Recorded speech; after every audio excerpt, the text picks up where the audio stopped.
So, good morning and welcome back to our Chats with Changemakers. I'm here on another Saturday with some fabulous women, again, all women that I've met in the last few years who are living their lives on their own terms, who are changing the narrative of what family life can look like, and they're all doing it in their own way. We all have very different backgrounds, we all have very different ways of doing things, but we there's a sweet spot in the middle of all of our lives that is to do with wanting to spend more time with our children, wanting to see the world, wanting to learn together as a family.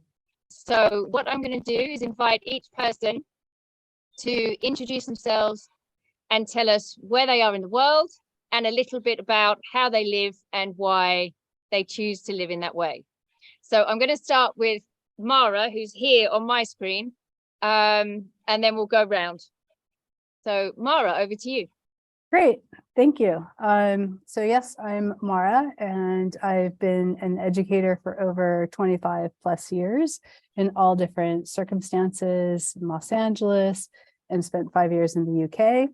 And we got to a point in our family where we felt like we needed to hit pause and we wanted to travel. And we wanted to take our daughter, who at the time was 10, and explore the world in a slow way.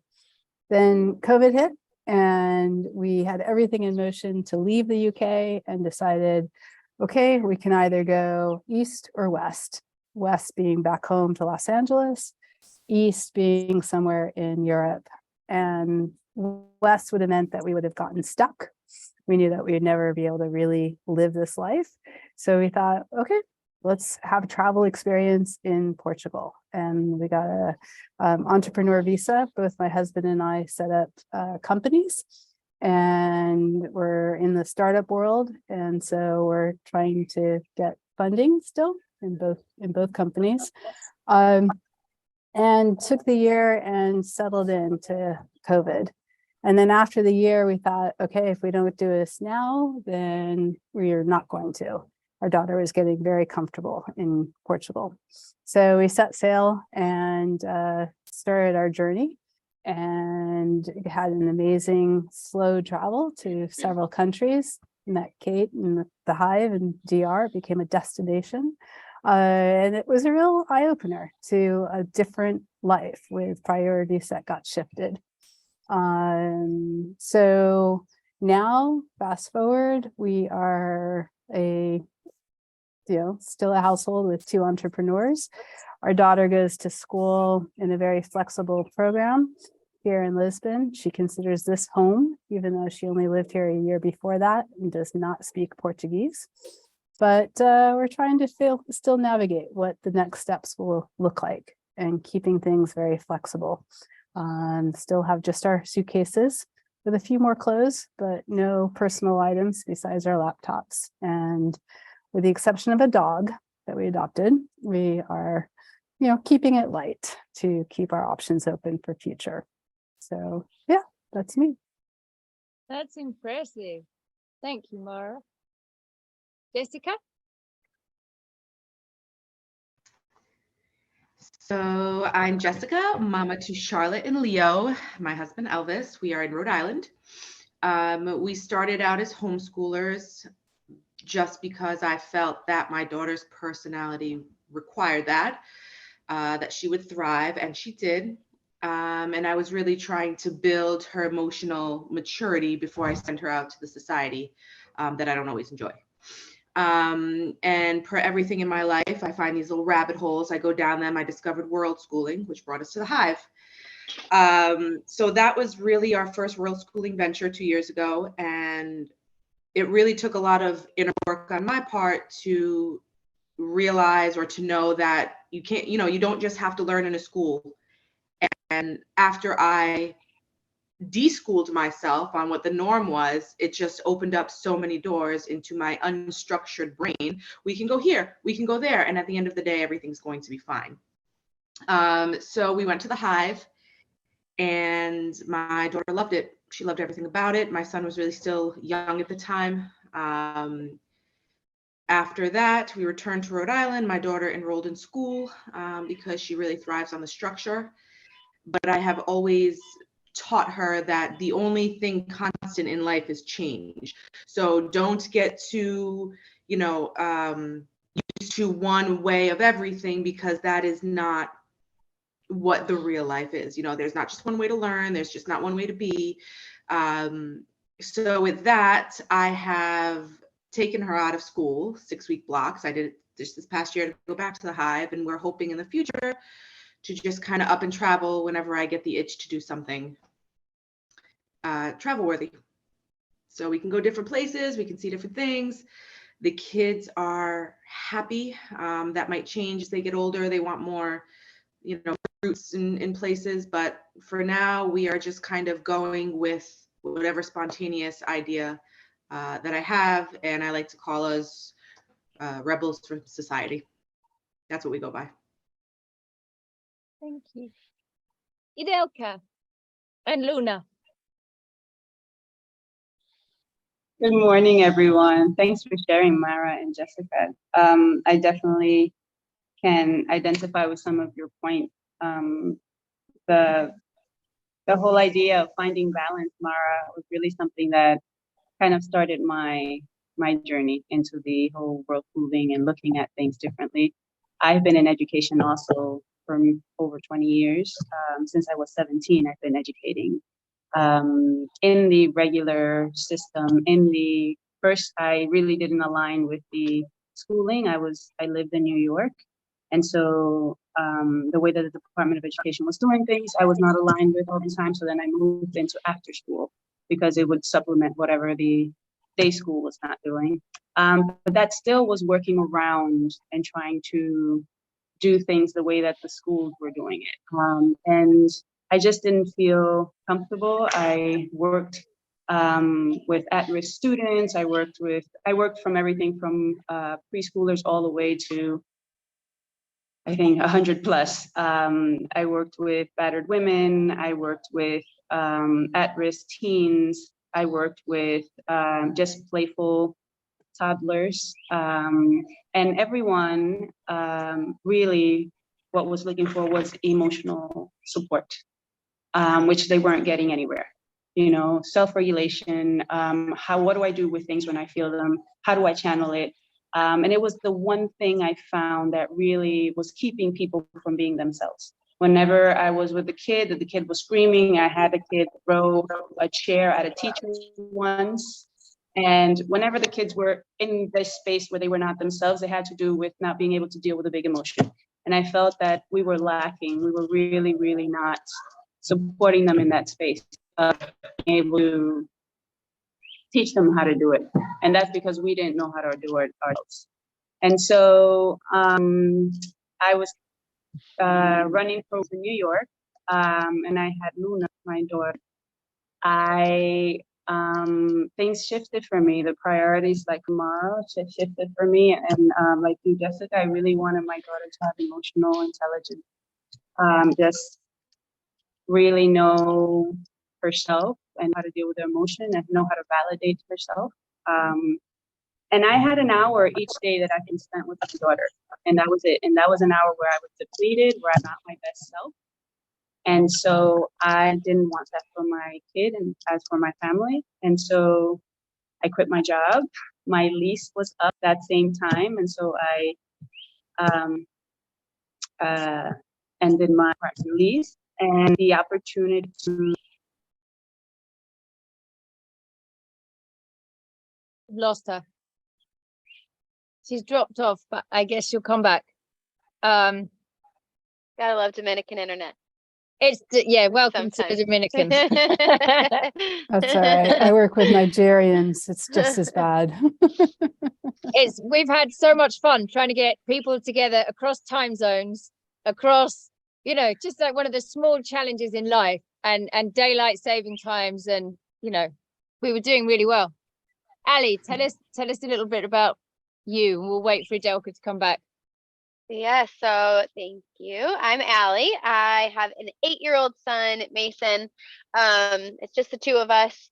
So our journey, I mean, we've always had like a different journey. I've always pretty much since he was 1.5 been a single mom. And it started with just the fact of like, the prices of putting my kid in daycare versus then working for 8, 9 hours a day. And I was like, this doesn't make any sense. So we kind of started our journey of kind of being rebels of society, like you said, kind of early. Like I found jobs. I picked a career that I loved, but I also picked a career that I knew I could bring him to. So like from the beginning, we were together 24/7. He would come to work with me. We started preschool and my wheels started to turn then. Do you want me to stop and let her finish? No? Okay. So when he was little, the wheels started to turn where I was like, I kind of want to travel. I don't know if I want to just be here all the time. But it was one of those like wishful thinking. So this will never happen. I can't do that. And then the school part started like during COVID. So he had a drive-through graduation. It was the month that everything shut down. And we did virtual kindergarten, like virtual public kindergarten, which was horrific. They wanted a kindergartner to be on the computer for like 5 hours a day. We were both miserable. And then, I started thinking even more and getting these great ideas in my head of like, I'm just going to travel the world. And with my job, everything turned remote. So like, as much as COVID was horrible, it also like, I would not have done any of the things that I did if it wasn't a forced thing to do. So my job turned remote. I found Kate through social media and I bothered the heck out of her being like, I want to come. I want to come. Let me come to your school. And finally she was like, okay. So we went once just to kind of be like, let's see what happens. We ended up staying for 6 months and have since been coming back every year because we love it. So he has just, I I agree with your statement, like your guys' statements on like this self-regulation and the emotional, like they need so much emotional support right now. Like there are adults that don't know how to emotionally regulate themselves. So like that is something that needs to happen first and foremost. So he learned so many skills coming to the hive of just like, I'm feeling really anxious and like being able to talk about it and kind of bring himself back down. And it's helped both of us tremendously. But so, the plan was to go to the Dominican once and then move on and try other places in the world. And now I'm like, well, I really like it there. Like we want to keep going back. So it's become a yearly occurrence. And now it's like trying to add other places in throughout the year as well. So, as far as like homeschooling goes, we homeschool when we're home. We do a co-op with like local friends, and then I'll just find other like forest schools or world schools or pods or whatever the different places that we go. And I always ask him and talk to him about, you can, if whatever you want to do in school, like if you ever want to go to a public school, you just have to let me know. And his answer is always like, heck no, I don't want to go. Like I want to keep doing this. It's like, great, we'll just keep going with it until you change your mind or figure something else out. But that's kind of been our journey so far, and I feel like just almost like just beginning. Thank you. Idelka, you're back. So sorry, I don't know what was the last thing you heard. You were talking about Your lease was up. Of emotional regulation and everything was changing in your life, and then you just disappeared. Yes. So yes. So once I had Luna, the priorities really changed. I was only seeing her for about an hour. I would drop her off in the morning at the daycare. I tried taking care of her as long as I could. Like you, Allison, my job went remote when COVID hit, and I went through my whole pregnancy indoors and cooped up and having no family and nothing around.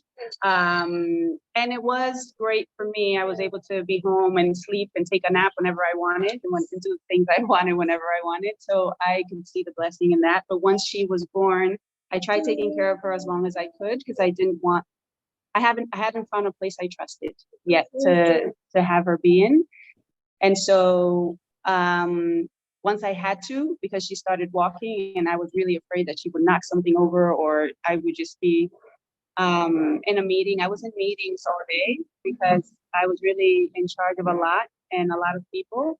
And so I had to be in meetings. And so I wasn't focused on her. I wasn't focused on my job. So I decided to put her in a daycare. And when I came home, you know, I was depleted. When I saw her for that hour, it was to quickly make her dinner, bathe her and put her to bed. And she was not getting the best person that I am. And I wasn't really interacting with her. And so things really shifted. I didn't want that for myself. And I already knew what the education system had to offer her.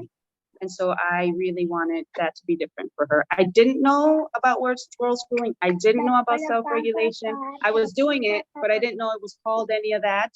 And so I actually had met Kate before, and we were trying to figure out when I could come teach at the Hive. And, you know, in New York, who can take a 6-week vacation? I had never done that before. It was like 2 weeks max, and that was luxurious.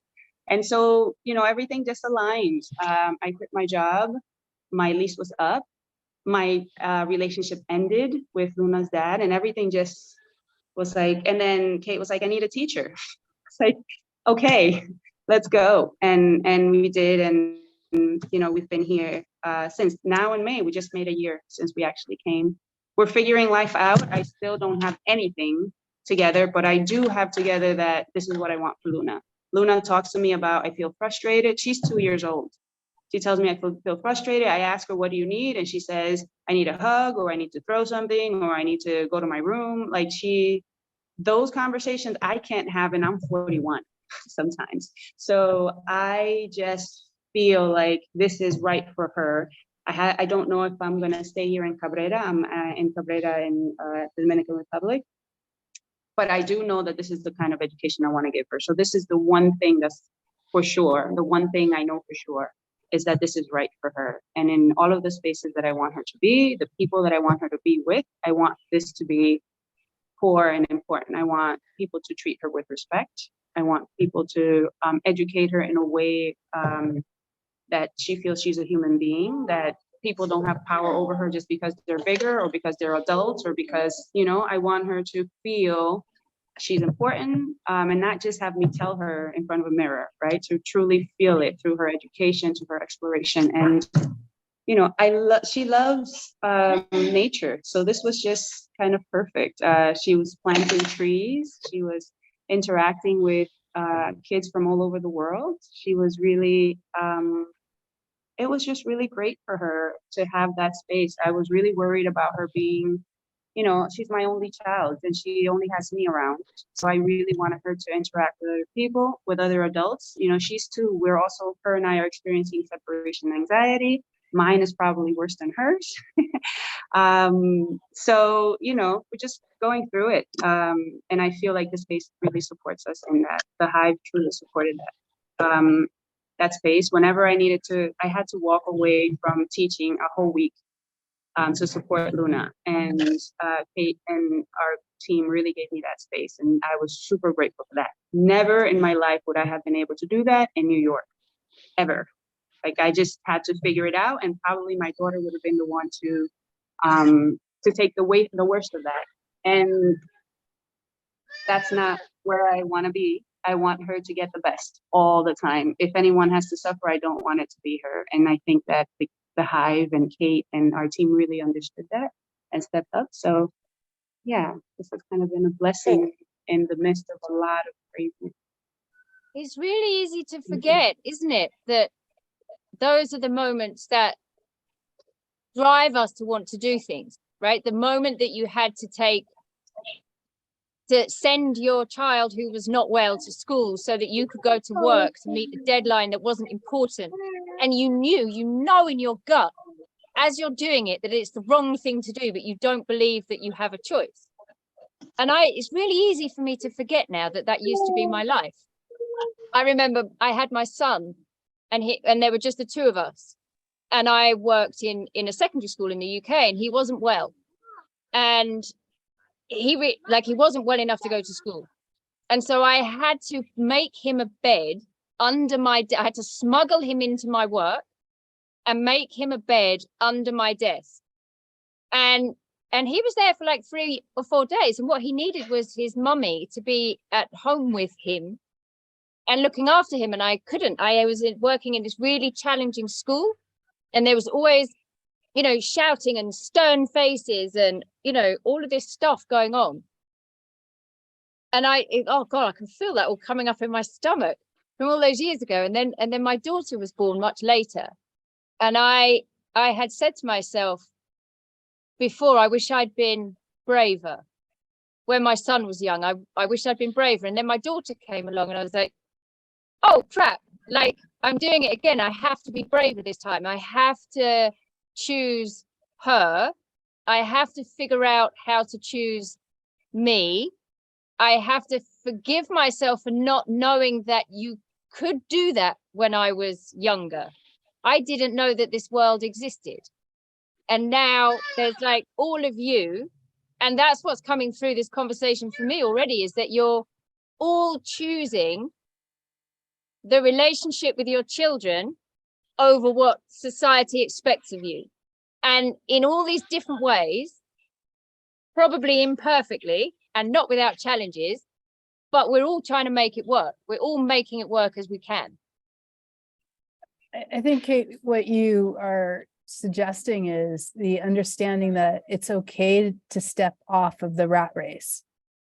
So I have this constant conversation with people from, you know, my family and others that, you know, we visit in Los Angeles, and they're all churning, and they're all like, they have really busy schedules, and they all have like running their kids every which way, thinking that they're prioritizing what their kids need and want. And then ultimately, there's no time. There's no quality conversations. There's no quality experiences, or even that state of boredom that drives me crazy sometimes. But it still nourishes that creativity and that willingness to take the risk to say, I don't need this. It's not fulfilling. So how can you focus on what fulfills you, what you're, you know, what you want to nourish, as compared to the expectation of everything that is supposed to get done. So yeah, I mean, I think that that's important. And when you're in those situations, I do desire to go back to the quote unquote, you know, standard educational systems with the new mindset to bring change. You know, so that people could be with their families and it'd be okay. And that was something we had in Oxford. So yeah. I think too, it's like, go ahead. No, I just want to layer on top of what Mara said about the rat race. You know, from such a young age, most, put under the umbrella of most, children are put either into a daycare or preschool or even just kindergarten out of necessity. So it sets a precedent of what it's supposed to be. If you go back and learn why school was actually created, it's really just to further and uplift the society that you lived in. Now, of course, it's changed over the years, the goal of things, the trajectory of things. It's supposed to prepare you to get a job, prepare you to be productive. There's a lot of life lessons that are missing, but what becomes the normal becomes comfortable. So people don't think for 1 second that this doesn't have to be this, because it's under the blanket of what they know, the blanket of comfort. And it's really, really hard when you don't have emotional maturity or the building blocks to feel secure in your own decisions to say, I don't want to do this. Let me try this. Just the let me try this is really hard to even think about. Yeah. I think too, coming back to like Kate's point, you know, I only have one, like Adelka, you only have one. It's you, and it's not like, so it took me 5 years. He was about 5, I think, before we started coming to the hive, before even really having like a firm grasp on, like, because I would do the same thing. I would take him to work when he was sick, and because I thought, like, I have to work. I can't stay home. Like, you have to pick one or the other, right? And it was just me and him.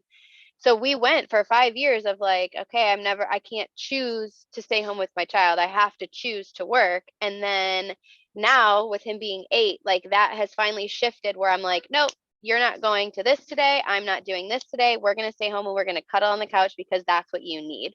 Whether it's like he's sick or whether it's like he's just, feeling off or like, I don't want to do this today for whatever reason. If it's like, if he's feeling anxious, like you always, I feel like we don't think we have a choice and we do. And it doesn't have to be like, oh, well, I didn't do it with this kid and I'm going to do it with this, or like I only have one and he or she is already 10. I can't start now. Like you can start this process at any age. It's not like you're stuck in the way of thinking and the way of doing. Like you can redo your parenting kind of and your relationship with them at any age. Parenting is ever it's so changing. great. Oh, sorry, Jessica. I was just saying, like, parenting is ever changing. Like, if you just stay wearing the same shoes and the same throughout your whole parenting journey, like, nobody's really growing. Yeah.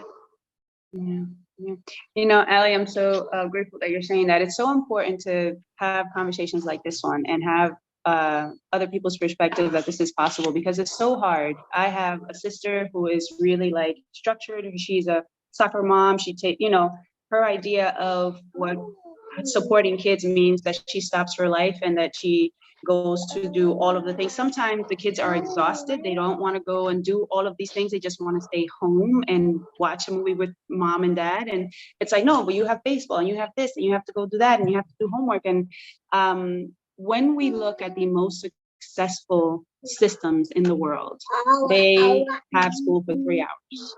They have no homework. They eat together and on a table, right? And those 3 hours include recess.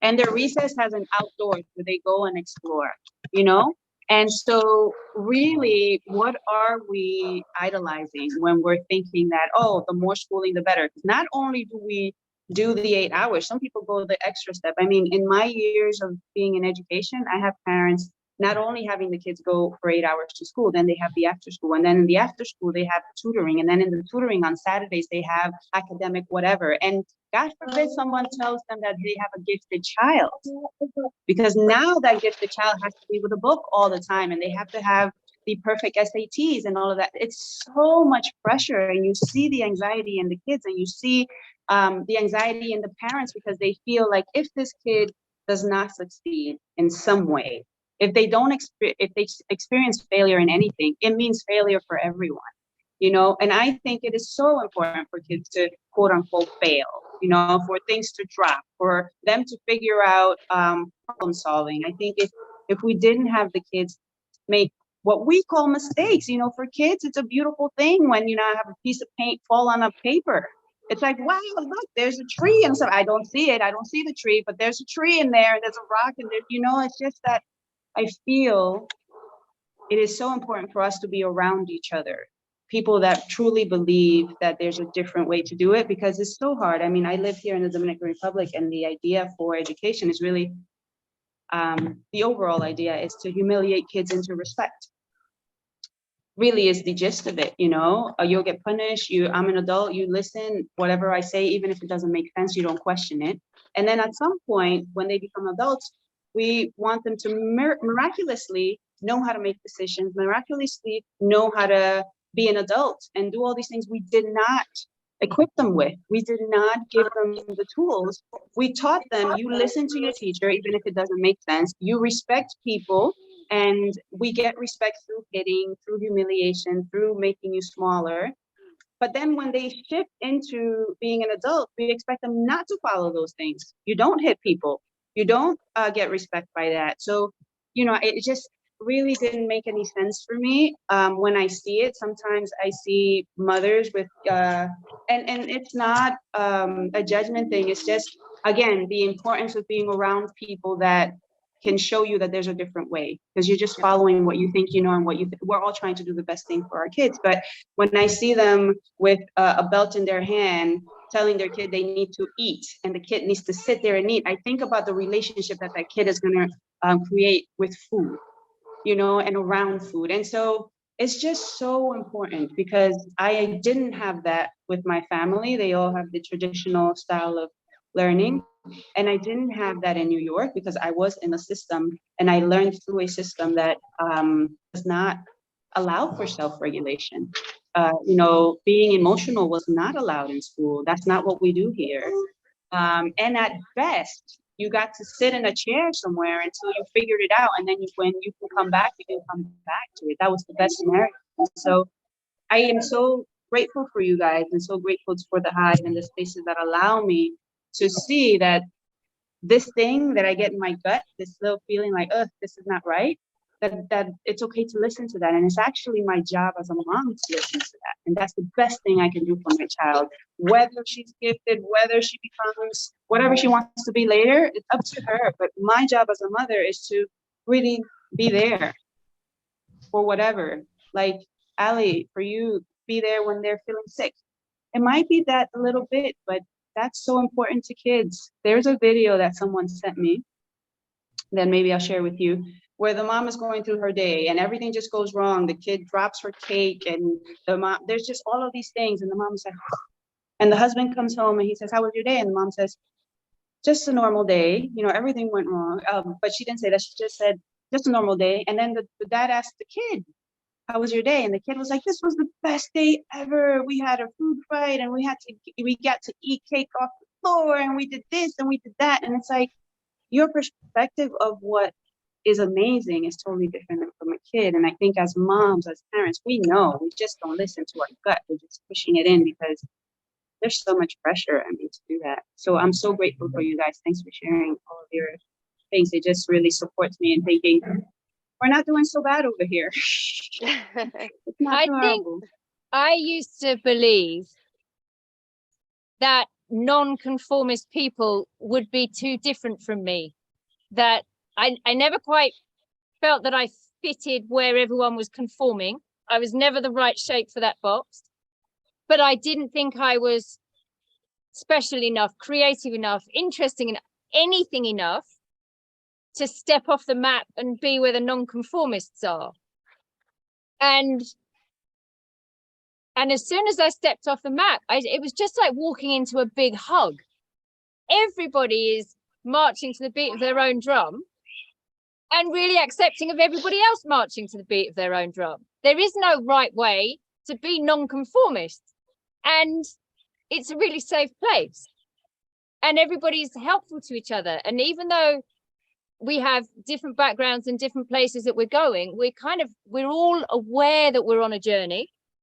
And we're all deliberately on a journey, and we're taking different pieces along the way that we're kind of noticing what our needs are and doing something about trying to meet them for ourselves, for our families, for the people that we love.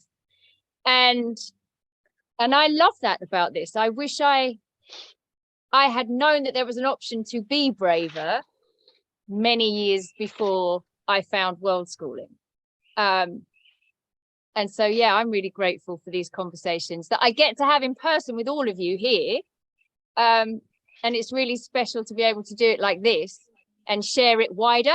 So hopefully where there are people sitting there thinking, well, I could never do that. You've got a couple of 3 ex-educators on here and different people from completely different walks of life who are all doing it. I've had so many, every time I come back, when I come back home, people will be like, oh my gosh, I'm so jealous, or I wish I could do what you're doing. And there's really I can't be like, well, you need to do A, B, C, or D, right? I just go, you just have to do it. Like, you just have to jump. Really, that's what it is. Like, you have this in your head. You can plan and prepare and come up with all the ideas and how you're going to do this and how you're going to do that. But like, in reality, you have to trust your gut and you have to just jump. And the conformist and non-conformist, like, I'm a health and wellness coach, and one of my biggest things that I always tell people is like, there's no one size fits all for like what is wellness for you. It's the same with this, right? Homeschooling, world schooling, unschooling. There are so many different ways that you don't have to be just a world schooler. You don't have to be just a homeschooler. Like, you can take what I've done now that we've done this a little bit, where I'm like, I really liked this from this part, and I really like this from this part, and I can leave that. And, you know, Mason's not thriving doing this, but he is thriving doing that. But that's really not an unschool, world school kind of way, but it works for him. Like, you get to pick and choose what works for your kid and what works for you in your own individual way. And there's nobody, and because everybody is, you know, on their own path. And like you said, it's like a warm hug. It's like, all right, nobody's going to look at you weird being like, oh, well, you're not doing a full homeschool way, or you're not being a full world schooler. They're like, awesome. You're totally just, you're doing the thing, right? Whereas if you're trying to fit that structured path, and like I go to public school and I work a 9 to 5 and I do this, like when you go off that path though, that's when people are like, you're not doing this right. You see, and that boils down to social, emotional maturity, because it takes a certain sacrifice on our part as parents to sit down and listen to a group of people you don't know, people with different perspectives, and it takes a certain part of you to say, let me let this in. We were not taught that, piggybacking off what Yadelka was saying, as children. No, what I say works. This is what my parents taught me. This is what it is. It is not that. Like, you listen to everybody. You know, Mara's over in Lisbon and her journey is probably amazing. You have to listen to it, let it in. Kate's journey is amazing, let it in, and take those, you know, take what you will. But it takes a certain amount of emotional maturity to say, I can do this, or that's not wrong, that's different, let me try. People don't want to try because people are afraid of failure. But without failure, there is no growth. The world will not end if it does not work out. Yeah. Right. So, Well, it's afraid of failure too, but it's also afraid of going against what society says is normal too for a lot of people. that's huge, especially when you look at systems. So I come back from the background of the systems educator, and similar to you, Kate, you know, years and also you need years of experience in the under at-risk populations and so forth. And I think it's understanding at what point you can change that system. At what point can you build in the programs, the time, and the space to make it happen? Or alternatively, and this is what's happening, I think, in parts of the unschooling, schooling community, where alternative models are now coming in, more hybrid versions of learning. And there being a conversation with the learners as to what pathway, what do you want in your studies, what do you want in your program, and having that flexibility. And the research is showing, particularly with this current generation, our traditional practices in education has to change and become more individualized. It used to be that school was your thread of culture. You know, that's how your society as a country was going to maintain its ethos, its values, and its systems.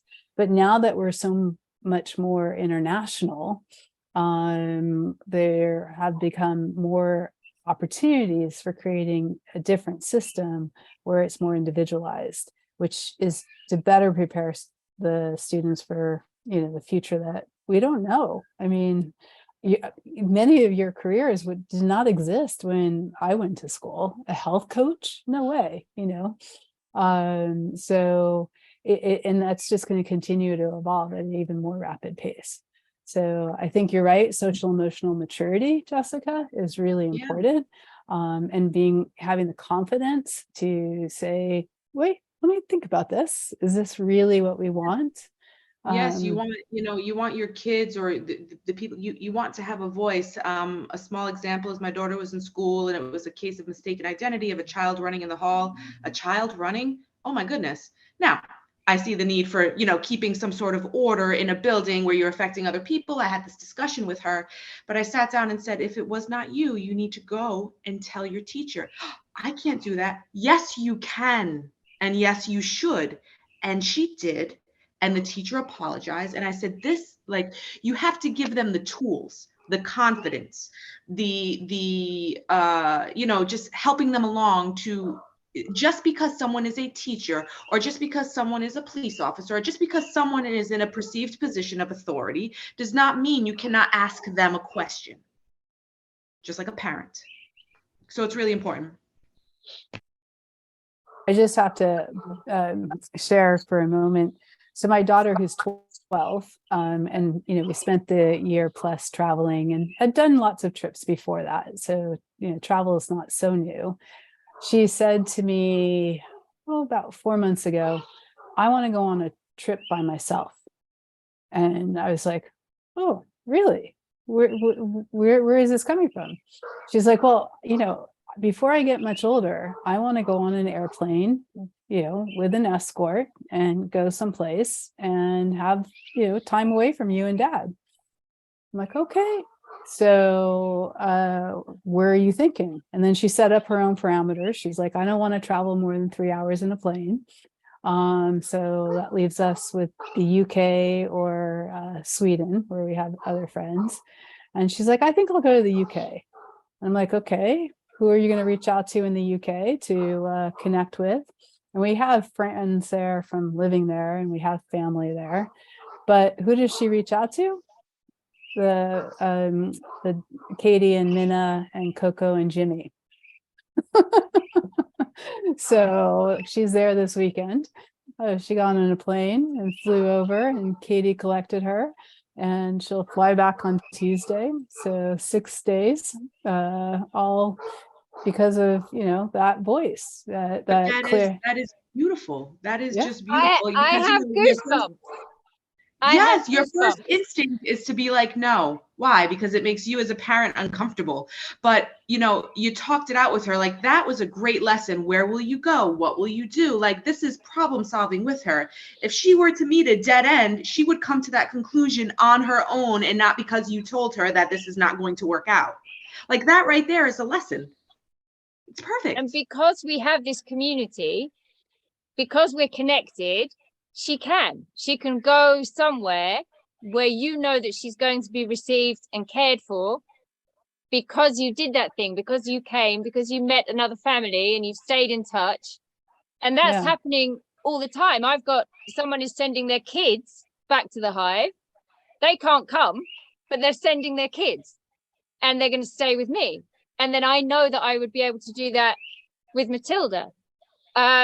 And that's not just go and stay at your cousin's house in the town right next door. This is like international, cross families, like a network of our children really learning how to take their place in the world and meet their own needs. Her need for independence and her desire for travel, she's been able to meet that need by herself. She has permission to meet that need by herself. That's huge. Yeah, it's a huge privilege. And so the challenge as a parent is how to leverage that privilege so that she sees that it's something that she can help make the world a better place as a result of, and not just be all boastful that this is what we got to do, and this is that kind of thing. So it's both ways.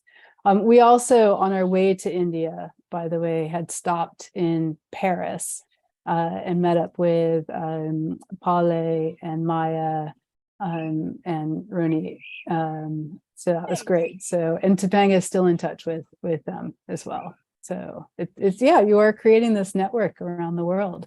It's and fabulous. Don't you find that that's what people do when people get their freedom? I remember being in a therapy session 10 years ago, and my therapist saying, if you start changing your life, you'll be free. And it was like tumbleweed. Just the concept of freedom. I had nothing to hang it on.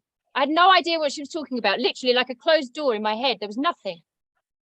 And then slowly, with every change that I made.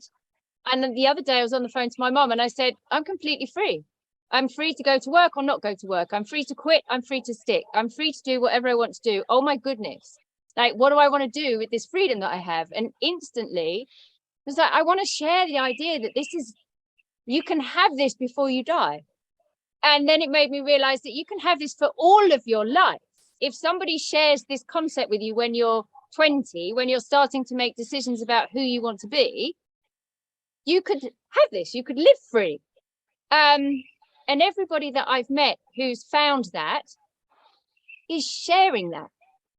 And so we're raising our children in that idea, and they'll share it too. So the idea goes further. And I haven't met anybody yet that's doing something selfish with their freedom. Everybody that I've met is doing something for themselves, for others, and for the planet. You know, they're using their freedom to do something that feels fulfilling. I mean, I'm sure there are people in the world who aren't, but I have not met them yet. They wouldn't be part of the world schooling, you know, type collective. Might be a little too grungy for them. Maybe.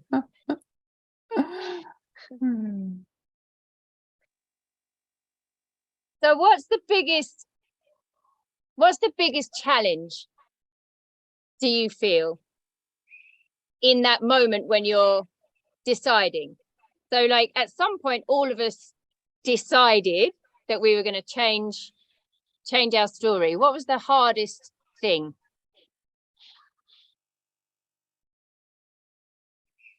I think for me, it's really about making the decision around for how long.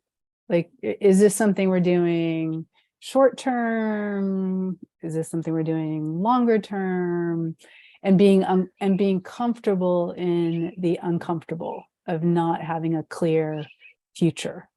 You know, I was in the whole professional career pathway.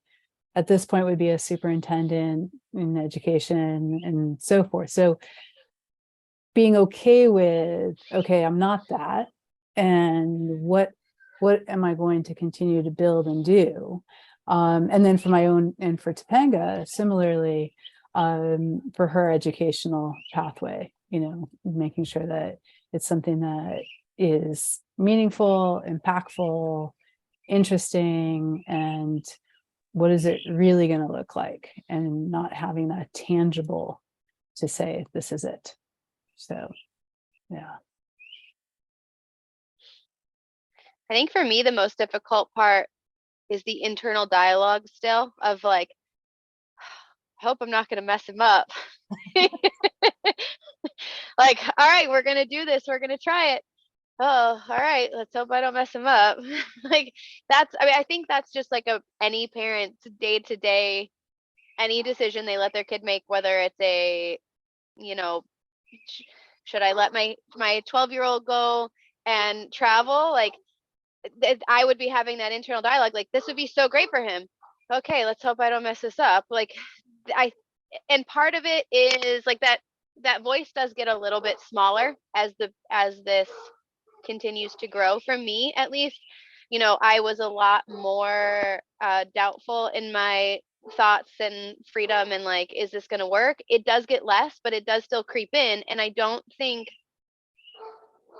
it's internally me. Like, it's still part of the ego, but I think it's also a lot of society, and like very close society, and my personal life being like, this is the wrong way. Like, you're screwing him up. This isn't working.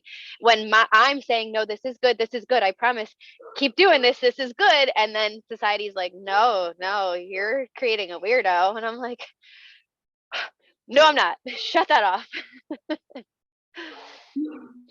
I agree, Ellie. I think the hardest part for me is that balance of staying true to what I'm feeling, and really going with my gut feeling when I really don't know what I'm doing. I really don't know what I'm doing. Because it's being designed together. I think I'm designing with my kid. If I see something doesn't work, then I can change it. And so not knowing what you're doing, right? And then having people around you say, well, when are you going to put her in school, like a real school? And when are you going to do A, B, C, and D, and then, that they have until this age. You have some time, my family said to me, you have some time to play around and do what you're doing, but eventually, you just have to pick a real school for her. And I'm like, she's in school, and we do things at home. And, so it's that thought of feeling you have to explain to people, and that it has to make sense, and that you have to be understood, and that that she's going to be an outcast if you're not. And again, I emphasize the importance of having people who are doing it around you and having other kids who are going through it around you, because that's the hardest part for me, is standing my ground and truly staying with what I believe is right for my daughter when everyone around me, I have a huge family, is not. It doesn't believe in it. It doesn't think that that's it. They think, you know, you're spoiling your kid. You don't punish your kids when she does something wrong. You don't scream at her. You know, she's allowed to scream. I'm like, yes, she's allowed to scream. If she's feeling big feelings, she can do whatever that she needs in order to, you know, regulate that feeling, in order to feel it, go through it, and process it. And they're like, you know, so that's the hardest part for me, is to continue to listen to my intuition, to continue to follow what feels right when everyone around it is making that wrong. It's really a big challenge for me, because I also question myself all the time. You know, like you said, Ellie, we're always saying, like, I hope I don't mess them up, you know?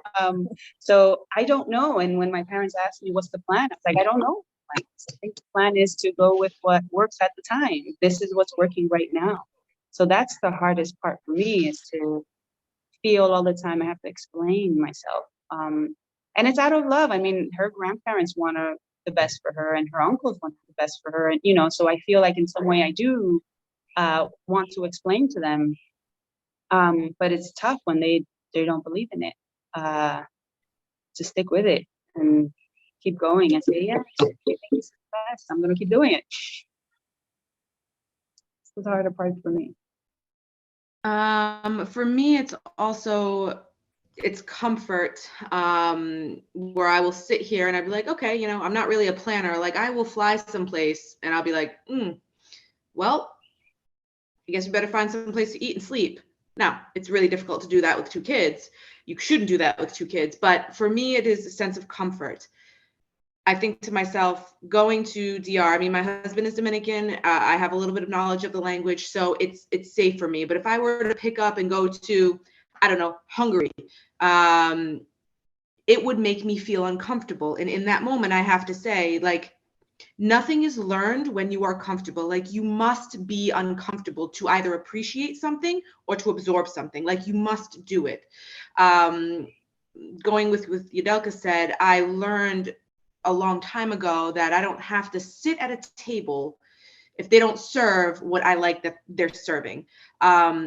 So that was one of a big lesson for me in raising my children. Like, yes, you know, my children have their grandparents who 99.9% of the time don't agree with anything that I do. And that's okay. I'll tell my daughter, you know, yes, you know, grandma doesn't like that we do this, but that's okay. She doesn't have to like it because she's not doing it. We are, you know, we are respectful. We are kind of her rules in her home. But, you know, I know grandma told you that you shouldn't be out of school for 6 weeks, but mommy's telling you that we can do that. And the things that you will learn, like, you know, kind of making the uncomfortable discussion more comfortable. So for me, it is just getting out of the comfort zone. But to be fair, no one is really 100% comfortable as moms in anything that we do, ever. Anything that we teach, anywhere that we go, any lesson that we try to give to our children, we're not 100% comfortable in that. So if you can just, for me, just stepping outside of the comfort and just doing it, at the end of the day, if it doesn't work out, you can always come home. Society's still going to be here and you can just go right back in until you figure it out. But not sitting at the table without your people. Because if you take the family out of family, and I'm not trying to disintegrate what the family unit is, but at the end of the day, they're just people. Where if they weren't your family, you wouldn't sit there and listen to, you know, the negativity that they have to give and the choices that you make. You don't have to listen to that. So you don't have to sit at that table ever. So when I enveloped that idea, I don't know, life just got sweeter. Yes, I know you don't do that, but we're not sitting there right now. We're not going to do that right now. We're going to do this right now. That is so true, Jessica. As I just got off the call with my mom yesterday, asking why I'm not going to the wedding in Glasgow. It's so close to you. I'm like, no, I'm not. And that's okay. Like, you know, growing up the way I think we all kind of grew up under the same guise of you must do what you like because I'm your mother. But I That think is that's the big not. price, right? That's the big price that you pay for freedom, is that you have to disappoint some people that you love and that love you. And I think that when you are someone who is self-aware and looking, you feel it. I feel it. I like, why can't in my head, my internal, why can't you just be normal? Why can't you just be happy with what everyone else is happy with? Why can't you just do what everybody else does? And then we can just get on with our lives and you won't make us feel awkward. Yeah, but it comes down to really, learning. I take that on board, but then I get to sit and listen to this conversation, like to be in this conversation with amazing people like you, that I'm inspired by every day, to be braver, to keep going, to not, you know, all of those things. And as long as we put ourselves at those tables sometimes, right? As long as we can have the alternative conversation, then we can be in both worlds. I think what makes it challenging is when you go out on a limb and you feel really alone. Then it's scary. Then you want to come back, right? So this is important. This sense of, this is really community. helpful for me. Like I'm having these conversations for me 25 years ago, for me today, and for me in the future. And I hope that they're useful for other people too. I think you could go ahead, Allie. No, I was just gonna say when I first started this, before coming to the Hive, I was like, totally, I'm a lone wolf. I don't need anybody. Like, I'm gonna figure this out. But there was a lot more self-doubt then, because then you meet people in this spectrum, right? And you're meeting people that are more like-minded, that are more open, and that aren't going to judge you for whatever you do. Like, I've never had community prior to going to the Hive, right? That was the very first step of like meeting other people who don't go in the same direction, who are like going against, right? So you meet these people, you become friends with them, you have these hard conversations where I'm like, I'm really doubting myself, like, I don't know if this is a good idea. And they're like, yes, it is. Like, look at what you're doing, and you're doing this, and Mason's doing this, and, you know, all of these beneficial things. So then coming back out of the Hive, I missed it so much that very first time. Like, I was really, really sad when I came back, because I was like, I don't have anybody here that thinks like this. It was all very straight line. You're doing the wrong things. This is not correct. And I was so lonely again, until finding, like, I was like, I'm on a search to find more people like this. And thankfully I found like a homeschool group here that a lot of they align with the same values, right? So now it's like, okay, I know what I'm looking for in a tribe. I know what I'm looking for in a community. Like, I don't have to be friends with these people. I don't have to sit at this table because they're the only options, right? Like, no, I know there's people out there now that think like this, that act like this, that do this. I just have to go and find them. And it's been such a game changer, because having that close-knit family and co-parenting who are like, you're not doing anything right, and then having a community of open-minded individuals being like, yeah, you're doing the right thing. I'm like, okay, I want you at my table. They give you the space to think for yourself. Like, I feel like as an adult, that's not a skill that I adequately developed until I became an adult. Like, I've had people, I don't think I'm doing this right. Why? I have no answer for that. I don't think that I'm not doing this right. Somebody else has put in my head that you're doing the wrong thing. And because I don't have the strength to be like, well, no, I'm not, or I can't find the voice to be like, no, I'm not, or I don't want to debate someone who I'm not supposed to debate. No, I'm not. And you also don't have to have a reason for the things you choose to do or not do. You can just do them and then be like, well, that was kind of a crappy idea.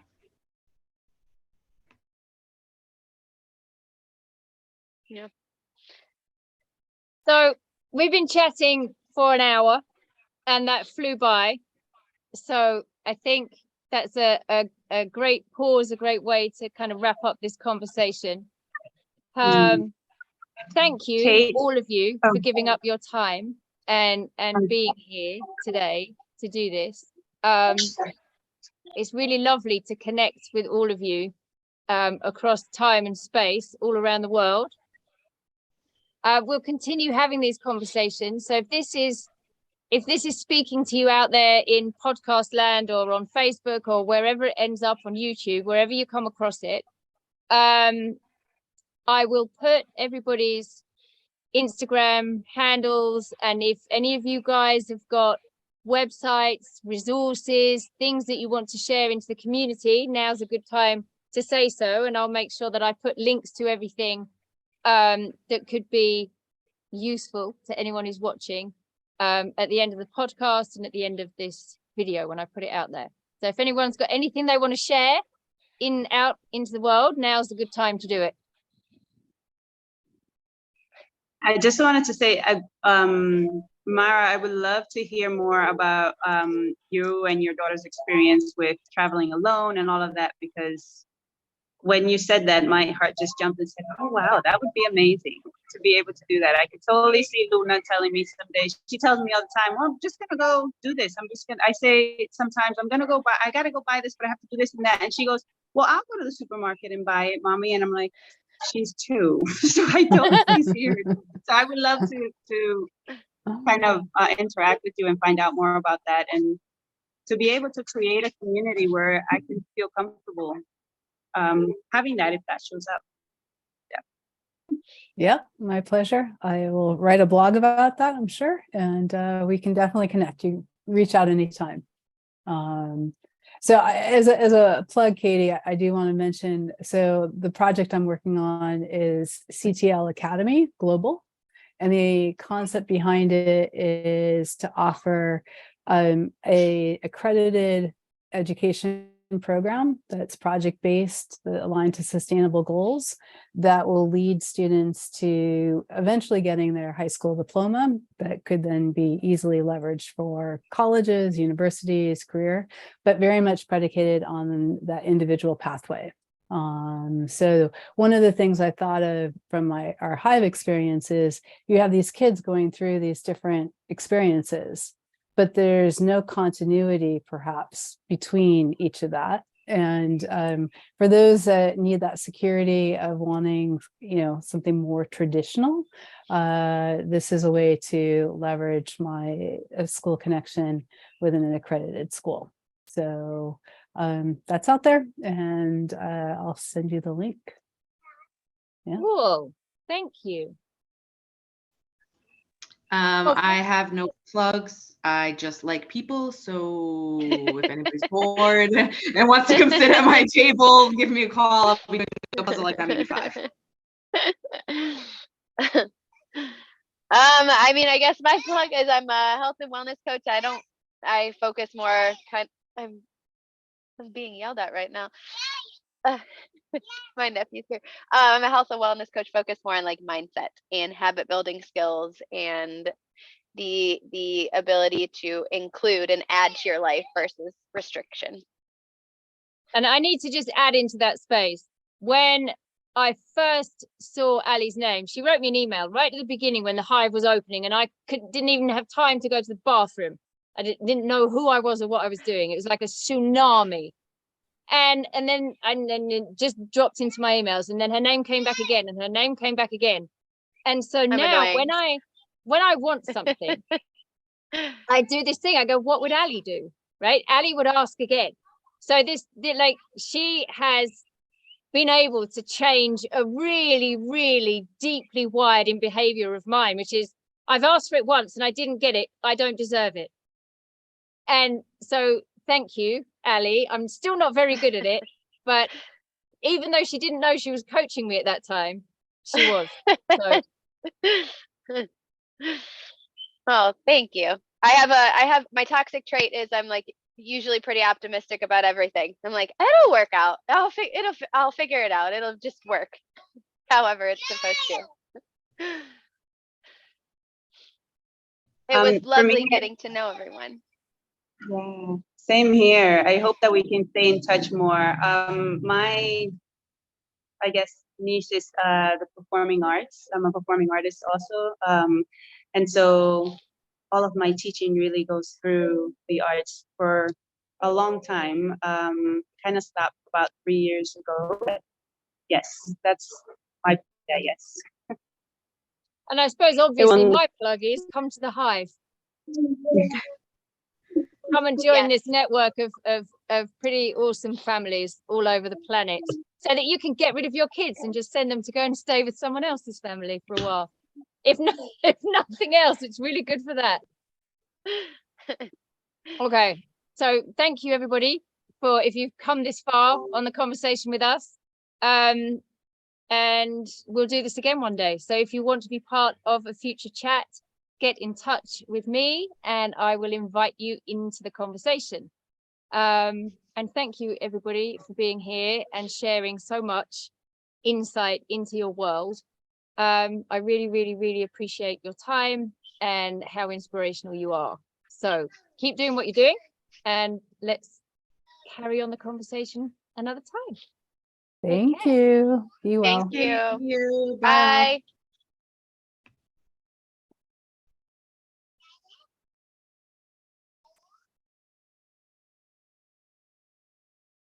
Well, that was a lovely conversation. I could see myself beaming into the camera, which is a lovely feeling. Sometimes doing this work feels really serious and overwhelming, and the responsibility of it all feels like it might be too much some days. So I'm just going to enjoy this feeling for a second of knowing that there are now children who've been to the Hive, who have met friends and made friends across the world, and they're traveling to meet one another. And that was one of my big visions for what the Hive could be. And I didn't know that it was becoming that. So it feels good. So there you go. If you are on your own journey of wanting to make more change in your life, I hope that you have found this conversation, I don't know, inspiring, that it makes you feel safer in your choices, or at least that it's opened up the idea that you have more options than perhaps you realized you had. Thank you for listening. It was a long one, but a good one. And we will have more. Take care of yourselves. Bye.